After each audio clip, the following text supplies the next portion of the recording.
But my chief of staff did put some stuff down here in writing just to make sure I don't miss anything. So I'm going to be reading a little bit, and then we're going to open up for questions.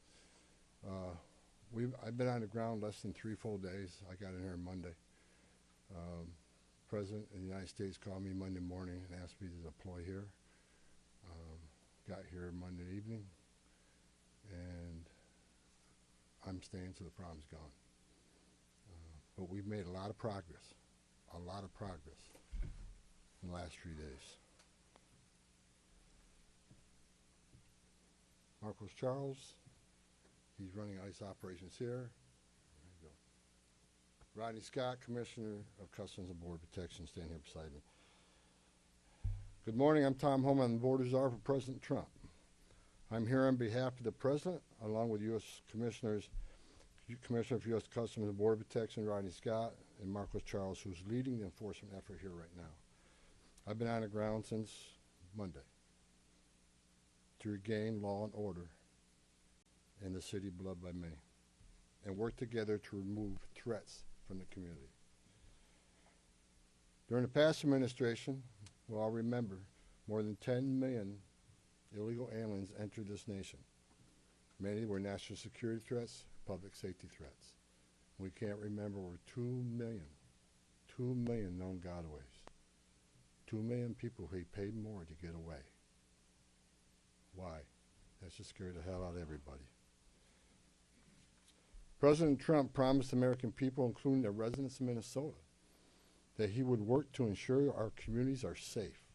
And with that, this administration is absolutely focused on identifying removal aliens that pose a public safety threat and national security threats. And the numbers prove it. The data proves it.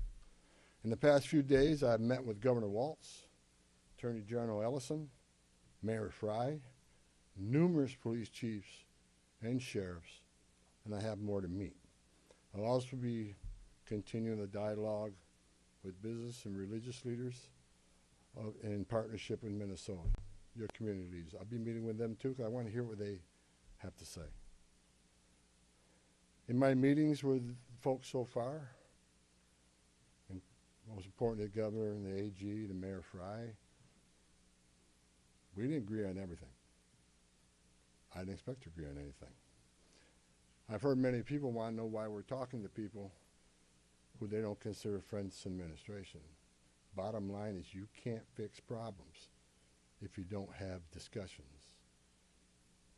I didn't come to Minnesota for photo ops or headlines. You haven't seen me. I came here to seek solutions, and that's what we're going to do.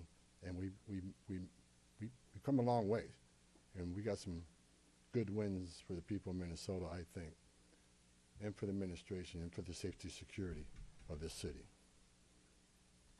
One thing we did agree on, though, everybody I talked to agreed on, was that community safety is paramount.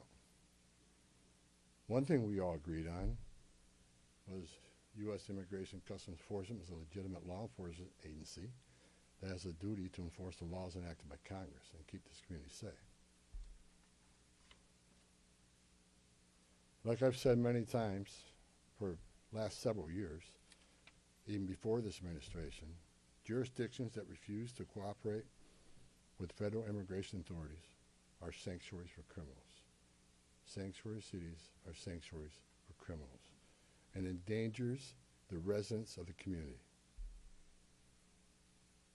To be clear, we did not agree with Minnesota state and local officials that they would be involved in immigration enforcement. I didn't ask them to be immigration officers. I'm asking them to be cops working with the cops to help us take criminal aliens off the street. What we did agree upon is not to release public safety arrests back in the community when they could be lawfully transferred to ICE. I'll speak more about that. I will highlight that the Minnesota State Prison System under the Department of Corrections have been honoring ICE detainers. And we appreciate that important collaboration, and we're going to expand upon that. That decision has made Minnesota safer, not only for residents of Minnesota, but the men and women in law enforcement. Not just ICE, all law enforcement. Rather than arresting the same public safety threat, significant public safety threat over and over again, they agree to work with us to identify those people and remove them. I'm also pleased to announce I had a very good meeting with Attorney General Ellison, and he has clarified for me that county jails may notify ICE of the release dates of criminal public safety risks so ICE can take custody of them upon the release from the jail. And let me tell you why that's important. I know people are a lot concerned about the manpower has been set in law enforcement manpower. Look, I've said this many times before. I've said it for the last several years. Give us access to the illegal alien public safety threat and the safety and security of a jail. It's common sense. It's safer for the community, it's safer for the agent, and it's safer for the alien. Because anything can happen on a street arrest. It just makes common sense. And for the people that argue, well, we're a welcoming community because we want victims and witnesses of crime that are here illegally to feel safe to come to police without fear they're working with ICE, we're not going to talk to the victim and witness of crime. There's no problem there. They should feel safe to come to police and ask for help. All we want is to talk to the person that local and state law enforcement authorities locked in a jail cell. They chose to lock this person up. That's who we want to talk to, the public safety threat. So that argument is that protects victim witnesses of crime. It's a bunch of crap. Victims and witnesses of crime don't want the bad guy back in their neighborhood either. So great progress with the Attorney General and local sheriffs. And one thing, when we have these agreements, it takes less law enforcement agents to do the job. One agent can arrest one bad guy in the safety and security of a jail where he's behind the wire. We know we don't have weapons. But when you normally release that public safety threat, illegal alien back in the community, we have a job to do. We're going to arrest him. So we're going to find him. And what happens is now we got to arrest somebody on his turf who has access to who knows what weapons. Now we got to send the whole team out. Cover the back door, cover the front door, officer safety reasons. Then because of the hateful rhetoric and the attacks on ICE officers, now we got to send a security team behind the arrest team. So what could have been done with one person in a safety and security jail, now we got 15, 16 people out there doing it. I know that causes stress in the community. So if we get these agreements in place, that means less agents on the street. More agents in the jail means less agents in the street. This is common sense cooperation that allows us to draw down on the number of people we have here. Yes, I said it. Draw down the number of people here. Because we have the efficiency and safety of the jails and the prison. Matter of fact, I have staff from CBP and from ICE working on a draw-down plan. What does that look like based on the cooperation? What does that look like based on how many targets we have left to find? In my meetings with Governor Walz, A.G. Ellison, and Mayor Fry, as well as state and local law enforcement, again, I appreciate they all acknowledge that we do have federal immigration laws in this country that have been passed by Congress, and that ICE is in fact a legitimate law enforcement agency charged with enforcing those laws. We're not making this up, folks. ICE is enforcing laws enacted by Congress. They're a federal statute. That said, I'm not here because the federal government has carried this mission out perfectly. First thing I said to senior staff when I walked in here is what I told you earlier. I didn't come here looking for photo ops or headlines. I come here looking for solutions. I do not want to hear that everything's been done here has been perfect. Nothing's ever perfect. Anything can be improved on. And what we've been working on is making this operation safer, more efficient, by the book. The mission is going to improve because of the changes we're making internally. No agency or organization is perfect. And President Trump and I, along with others in the administration, have recognized that certain improvements could and should be made. That's exactly what I'm doing here. As such, in meetings I've had with federal law enforcement managers, including ICE and CBP and other federal partners, as well as state and local officials, I have conveyed the President's expectations with regard to federal immigration enforcement efforts. We will conduct targeted enforcement operations. Targeted. What we've done for decades. When we hit the streets, we know exactly who we're looking for. Good idea where we may find them. You have a criminal history. You have their immigration history. A lot of information about this person that we get from numerous databases out there.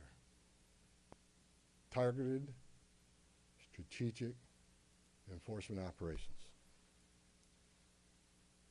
That's traditionally been the case, and that's where we're going. That's what we're going to continue to do and improve upon that. With a prioritization on public safety threats. I want to be clear. I don't read a lot of social media. I don't read a lot of media. I don't believe half what I see. We are not surrendering the President's mission on immigration enforcement. Let's make that clear. Prioritization of criminal aliens doesn't mean that we forget about everybody else. That's just simply ridiculous. But when you have a criminal standing here and a non-criminal standing there, that criminal always should be targeted first because he's a significant concern to the safety and security of the community. By and large, for decades, ICE and CBP have carried out their duties with integrity, professionalism, and compassion. That remains the expectation under President Trump, and I will, hold our agents and officers to that standard. I'm almost done, and Tom can be Tom. As far as the agitators, that said, I want to reiterate and make very clear.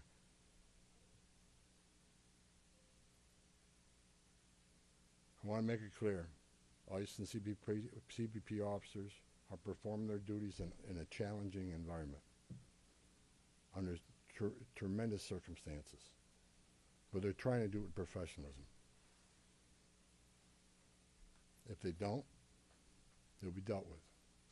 Like any other federal agency, we have standards of conduct. They are sworn law enforcement officers working tirelessly to enforce our country's border security and immigration laws, protecting the interests of our country and preventing dangerous people from walking the streets of this nation when they're not supposed to be here to begin with.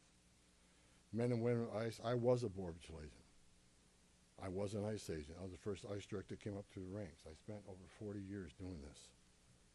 These men and women that carry that badge and gun are American patriots.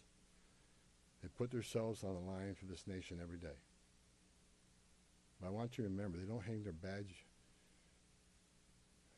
they don't hang their heart on a hook every day they come to work. They're mothers and fathers too. They're sons and daughters too. And if they've seen a fraction of the tragedies I've seen in my career, they take a lot of damage home to every day. The things they've seen, especially on the border with Border Patrol agents. People drowning in the river. Women being raped by criminal cartels. Giving CPR to a baby that was thrown in the river by the cartels because Border Patrol came too close. So let's throw the baby in the river. That way the Border Patrol was concentrating on that so I can get away. These men and women see some terrible things. But I want you to remember, they're mothers and fathers too. Many of them are members of this community. God bless every one of them. The hostile rhetoric and dangerous threats and hate must stop. And we all agreed to that. All everybody met here today, we got to stop the rhetoric, the hateful rhetoric that has caused an increase in assaults. That has caused, because of that, have to send security teams out with arrest teams, which surge the city with additional resources because of the rhetoric, because of the threats, because of the assaults. Again, with the agreements we've achieved and following through the agreements, with the rhetoric dropping down, that allows us to pull more agents out. once we feel the environment safer.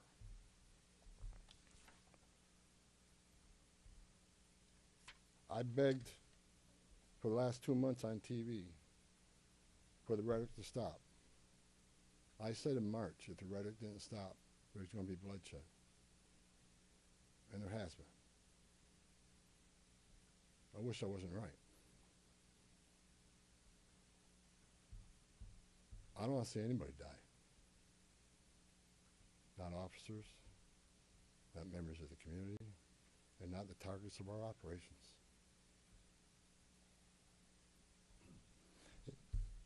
For the people out there who don't like what ICE is doing, if you want certain laws reformed, then take it up with Congress. Again, ICE is making this up. They're enforcing laws enacted by Congress and signed by the President. The same laws have been on the books for the last 6 presidents I worked for. I started with President Reagan and ending with President Trump.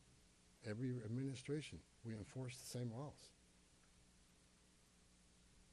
If you don't like what ICE is doing, instead of protesting this building, go protest Congress. Tell me you want changes. You have your First Amendment rights, I support that. You have the right to protest. I'm just asking you to keep it peaceful.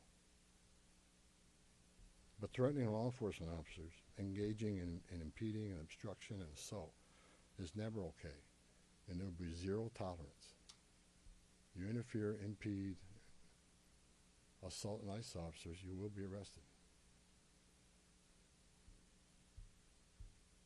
Like I said a bit earlier in my meetings with Governor Walton Ellison and Frey, as well as state and local law enforcement, I appreciate they acknowledge this, that public safety should be paramount. The chiefs I've talked to committed to responding to 911 calls when protesters turn violent, agents are in a dangerous situation, and there's assaults. They have committed to upholding public safety and responding to the needs, not to enforce immigration law, but to keep the peace. With that, I call upon those officials to stand shoulder to shoulder with us to tone down the dangerous rhetoric and condemn all unlawful action against law enforcement in the community. There are many ways to voice your voice can be heard, express your feelings, and affect change in the country without crossing that line.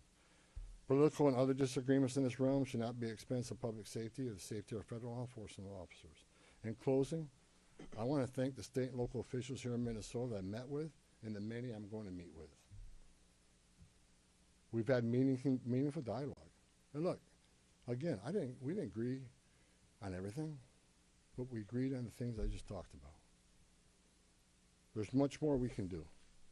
And I'm going to continue this dialogues. I got many more community leaders to talk to. I got many more sheriffs to meet. President Trump wants this fixed. And I'm going to fix it. With your help. I want to thank President Trump for his unwavering commitment to public safety and prosperity of every American. Under the President's leadership, we have the most secure border in the history of this nation, which means less women are being raped, less children are dying crossing that border, less fentanyl is getting in this country to kill Americans, less known suspected terrorists are crossing that country, and we don't have 2 million unknown gotaways. We don't know who the hell they are. A secure border, we have stronger national security. A secure border saves lives. When 96% less people come in, how many women aren't being sexually assaulted by members of the cartel? How many people aren't dying making that journey? How many Americans aren't dying of fentanyl overdoses? How many women and children aren't being sex trafficked in this nation? The data proves it. Anybody can find that data. So God bless this great nation. God bless Minnesota. We can do better. And I thank your local and state leaders meeting with me. We made some significant gains, significant coordination and cooperation, and you're going to see some massive changes occurring here in this city. Thank you. Mr. Rules of Engagement are right here. Thank you so much, Mr. Homan, Giovanna Delorto with the Associated Press. Based on how you have described these changes in the mission, can you be more specific about the objectives of Operation Metro Surge? If what you have described changes the parameters for interior enforcement only in Minnesota or also in Maine and other places? And finally, when will you consider that those objectives will be achieved and this operation will end? Or is it in terms of agents on the ground, in terms of who you are targeting for arrests? The withdrawal of law enforcement resources here is dependent upon cooperation. Like I said, one agent arresting one bad guy in the jail means less agents on the street. We have some agreements. We got more to talk about how we're going to implement those agreements. But as we see that cooperation happen, then the redeployment will happen. Look, target enforcement operations should happen across the nation. That's what we've done for decades. And with target enforcement operations, I've done many of them.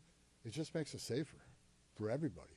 When we know exactly what we're looking for, what is his criminal history, what is his immigration history, where does he live, is he in an apartment complex versus a house, has he got a known record for having weapons, it's safer for everybody. Then we know what type of resources we need to go. And it just makes this operation cleaner, more efficient, and it's proven less violence when we know exactly what we're getting into and we can take the necessary precautions to keep everybody safe. Some of the operations that I've been involved in, we know there's children in the house based on surveillance. So we know you got to be a little bit different when you go in that house because there's going to be children present. So target enforcement operations, the way we've always done it, I think we got away from a little bit. And we're going to make sure we do target enforcement operations. And look, and I will say it again, we are not surrendering our mission at all. We're just doing it smarter. Shimon Prokopez from CNN. Mr. Homan, how did we get here in terms of you had Greg Bovino, who was the face of this immigration operation, the mission, as you say, to having border patrol agents in the interior of this country, stopping U.S. citizens, asking them for ID, creating this fear in places like Chicago and now here. And then finally, it took really the death of Alex Pretti for us to get here. How did that happen? Who made the decisions to allow this kind of operation to proceed in this way and to create such fear? Well, look, the Border Patrol, last 4 years under Joe Biden, we had an open border where 10, 12,000 people a day are coming across the border. Border Patrol got overwhelmed, which means we sent thousands of ICE agents down there to help deal with that humanitarian crisis, to help secure the border. Now we have millions of people released in this nation, many unvetted. Now we got to find them. Before the big, beautiful bill, we had a total just under 5,000 deportation officers to look for millions of people, many in public safety threats. So yes, we needed Border Patrol to come and help on our mission now. And reason for the massive deployment is because of the threats, because of the violence. Our officers need to be protected. If I'm on an operation, an arrest team, I'm going to a house, I got to be busy with that guy, the dangerous guy, and I can't keep looking over my shoulder at what's happening outside the house. So we brought extra resources in to provide that security. And as I said, as we drill down on these great agreements we got and this great understanding we have means less. So we can draw down those resources. When the violence decreases, we can draw down those resources. But based on the discussions I've had with the governor and the AG, we can start drawing down those resources as far as those looking for public safety threats being released and do it in the jail with much less people. So the drawdown is going to happen based on these agreements. But the drawdown can happen even more if the hateful rhetoric and the impediment and interference will stop. So Border Patrol, I was a Border Patrol agent. These men and women are patriots. God bless them. They're here to help us. And the drawdown will come soon depending on when this actually, I see this in play. But the agreements to have alone is going to cause a significant drawdown. So you're going to see a drawdown. Just on a personal, Go ahead, Ben. you've been doing this Ben, for go 40 ahead. years. Just Tom a Homan. follow-up. Ben, go ahead. No. First off, Ben Burkbaum, Real America's Voice News. On behalf of the American people, I just want to say thank you to you and to all of the agents that are putting their lives on the line to go after the people that were allowed in the last administration. We watched that happen in the media, the honest media, covered up by many of the media that are behind me. We want to say thank you, and to all the men and women that are out there.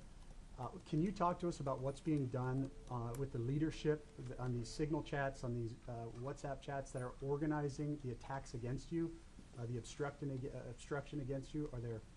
Are we going to be arresting those individuals as well? And to the folks out there in America that voted for this, that want mass deportations because they saw a mass invasion under Joe Biden, what would you say to them? How are we going to get to that point? Well, first of all, about the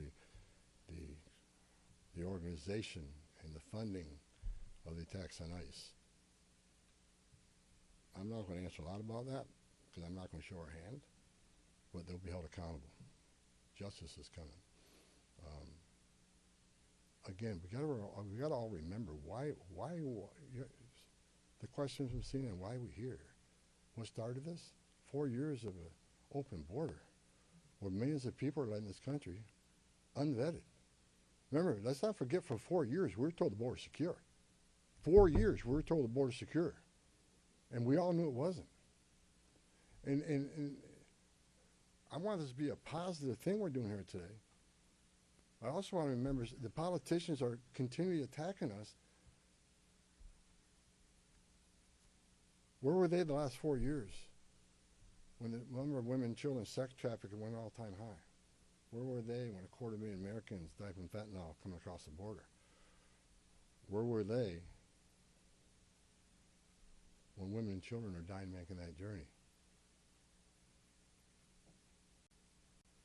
Where were they when over 4,000 aliens making that journey died, historic record? Where were they? Not a word. Now we're just trying to respond to what happened the last 4 years and keeping this country safe. And we're arresting a lot of public safety threats, take them off the streets, which make this country safer. President Trump promised to make this country safe again, and that's what we're doing. But my 2.5 days up here, we made a lot of progress. I think everybody agrees on the criminal and public safety threats. They agree it's much safer and easier to arrest an alien in a facility than send a whole team out in the field that's going to draw anger, because now we got to send a bunch of people to do something that could have been done by 1 or 2 people. And I've said this for years. I have no ill will to anybody in Minnesota. All the people I talk to, we're never going to agree on everything. We have different philosophies and different opinions on immigration, but we all agree this is a way to go to reduce safety, reduce crime, not reduce safety, reduce crime and increase safety for our operations. More people in the jail means less people on the street. It's simple math. Sir, Lana Zach, CBS News. Everybody I've spoken with agrees that if somebody has a violent criminal history and is a fugitive, they don't want them as their neighbor. But when you're talking about a targeted operation, and are you talking about targeting people whose crime is coming to this country, or is it a more specific definition now? All operations will be targeted, but the prioritization are going to be criminal aliens, public safety threats, and national security threats. I've met with Marcos and his staff. We got a lot of them. We got a lot of them to keep us busy. So that would be our focus. So that is enough that's what, there is not going to be a focus on people who have no other crimes except for their status. If you're in the country illegally, you're never off the table. But prioritization doesn't mean forget, but you forget about everybody. So let me say this. If the message we send is you can enter this country illegally, it's a crime, don't worry about it. You can have your due process, show up in court, not show up in court, get ordered removed, don't worry about it. Unless you commit a serious crime, you're good to go. If that's the message we send to the world, you're never going to fix this problem. The most vulnerable people in the world will make that dangerous journey like they did under the Joe Biden administration. Over 4,000 aliens died making that journey. And again, a significant increase in sex trafficking. Because when they did that and opened those borders up saying, we're not going to detain you, we're going to give you free health care, we're going to fly you to the city of your choice, put you in a free hotel room, give you 3 meals a day, and give you work authorization, we're just going to bring you in. And when they did that, they sent a message to the whole world, you can come and do this. And what happened? They overwhelmed the men and women of the Border Patrol, where many days 70% of agents were pulled off that line. 70%. You don't think the criminal cars had a field day with that? They created gaps for the cartels do their activity. And that's why you've seen the rise in fentanyl overdose. That's why you saw the rise in sex trafficking. The 2 million plus known gotaways, why did they pay more to get away? Why didn't they pay less, turn yourself in, get released within 24 hours? You get a free airline ticket to the city of your choice. We're going to give you a free hotel room, and we'll give you free food and free medical care. And you're going to get work authorization in 6 months. Why did 2 million people choose to pay more not to take advantage of that giveaway program? They didn't want to be vetted. They didn't want to be fingerprinted. That scares the hell out of me, and it does still. The Trump administration with ICE and Secretary Noem and Marco Rubio and the intelligence community, Tulsi Gabbard, we're all working together to try to identify who these people are. And we've already found many of them, but it's hard work to do. But there are national security threats walking this nation because of the last administration. And they are one of our main priorities, too. Thank you. Can you please be specific about how many ICE and how many Border Patrol agents are currently operating in the state? I think we're near 3,000. There's been some rotations. Another thing I witnessed when I came here, I'll share this with you. I met with a lot of people, a lot of the agents. They've been in theater. Some of these people have been in theater for 8 months. So there's going to be rotations of personnel. Hopefully less now that we have some agreements, maybe we can make it more efficient and safe. But they've been in theater a long time, and so there's rotations happen all the time to get people out here and go home, get some rest, and see their families. Day after day, can't eat in restaurants. Day after day, having people spit on you and blow whistles at you. Day after day, having all these threats at you. Day after day, having people trying to interfere with you. Day after day, they're human. So we've got to rotate these people, and we've already rotated some. But my main focus now is drawdown, based upon the great conversations I've had with your state and local leaders. Again, I'm not a fool. I'm not walking away without seeing this put in place.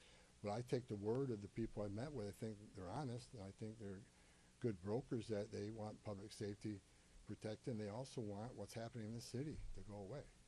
And that's my goal. Last question in the back. Moeller Newsmax.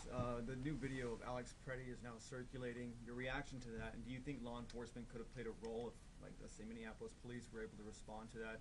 Have those top law enforcement officials said they'll help or do anything to help these agents who are out here? I'm not going to comment on any of these shootings. I said from day one, I said on any of these shootings, as a career law enforcement officer, we'll let the investigation roll out, let the investigation play out, and let it go where it goes. I'm not going to come out and make any comments that I think is right, wrong. Do I have an opinion? Yeah, my personal opinion, but I'm not going to share that with you. I'm going to tell you, let the investigation play out and see where it goes. But again, the president, one of the words he said to me when I came up here, he said he didn't want to see anybody die. The less interference, the less rhetoric, the less, I have buried Border Patrol agents and I buried ICE agents throughout my career, and the saddest thing I've ever done is hand a folded flag to a wife or a child. I don't want to see anybody die, even the people we're looking for. I don't want to see anybody die. And despite what people think of Tom Homan, I say a prayer every night that everybody goes home safe. This isn't good. But I think my conversations the last 2.5 days are leading us to a safer community. Let ICE officers operate in the safety and security of a jail more than on the street. I think anybody here with common sense would say it's safer to arrest a public safety threat in the safety and security of a jail. And let me tell you, what is that going to result in? Less collateral arrests. When we go find that bad guy, when we find that bad guy, many times it's with others. Well, guess what? They're in the country illegally. We're going to enforce immigration law. They're coming too. You want less collateral arrest? Less in the jail. But we're going to enforce immigration law. For the people to say we're here to surrender our authority and the mission of enforcing immigration law, you are wrong. We're going to do target enforcement operations, and we're going to prioritize the public safety threats and national security threats. That is what we're here to do.